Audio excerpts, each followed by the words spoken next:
50 years ago, a great American in whose symbolic shadow we stand today signed the Emancipation Proclamation.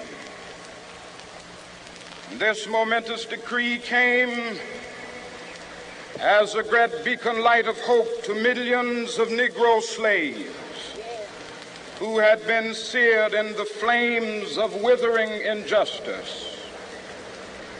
It came as a joyous daybreak to end the long night of their captivity. But 100 years later, the Negro still is not free. 100 years later, the life of the Negro is still sadly crippled by the manacles of segregation and the chains of discrimination. 100 years later, the Negro lives on a lonely island of poverty in the midst of a vast ocean of material prosperity. 100 years later, the Negro is still languished in the corners of American society and finds himself in exile in his own land.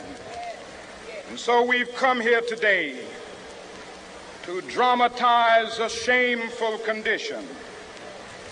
In a sense, we've come to our nation's capital to cash a check. When the architects of our republic wrote the magnificent words of the Constitution and the Declaration of Independence, they were signing a promissory note to which every American was to fall heir. This note was a promise that all men, yes, black men as well as white men, would be guaranteed the unalienable rights of life, liberty, and the pursuit of happiness. It is obvious today that America has defaulted on this promissory note insofar as her citizens of color are concerned.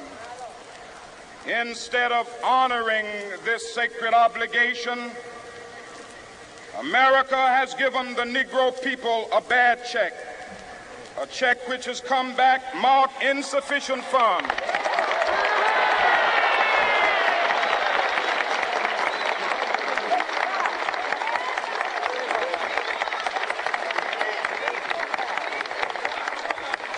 But we refuse to believe that the Bank of Justice is bankrupt. We refuse to believe that there are insufficient funds in the great vaults of opportunity of this nation. And so we've come to cash this check, a check that will give us upon demand the riches of freedom and the security of justice.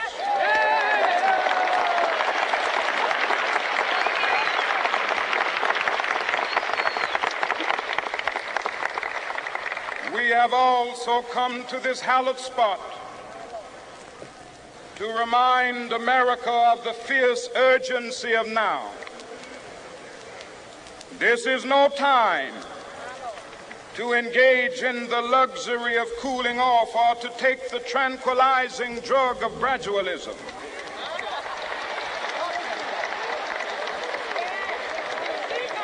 Now is the time to make real the promises of democracy. Now is the time to rise from the dark and desolate valley of segregation to the sunlit path of racial justice. Now is the time to lift our nation from the quicksands of racial injustice to the solid rock of brotherhood. Now is the time make justice a reality for all of God's children. It would be fatal for the nation to overlook the urgency of the moment. This sweltering summit of the Negro's legitimate discontent will not pass until that is an invigorating autumn of freedom and equality. 1963 is not an end, but a beginning. Those who hope that the Negro needed to blow off steam and will now be content will have a rude awakening if the nation returns to business as usual.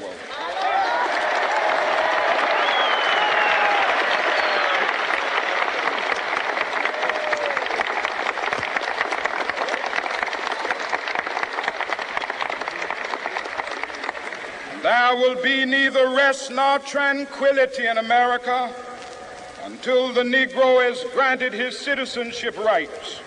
The whirlwinds of revolt will continue to shake the foundations of our nation until the bright day of justice emerges. But that is something that I must say to my people who stand on the warm threshold which leads into the palace of justice. In the process of gaining our rightful place, we must not be guilty of wrongful deeds. Let us not seek to satisfy our thirst for freedom by drinking from the cup of bitterness and hatred.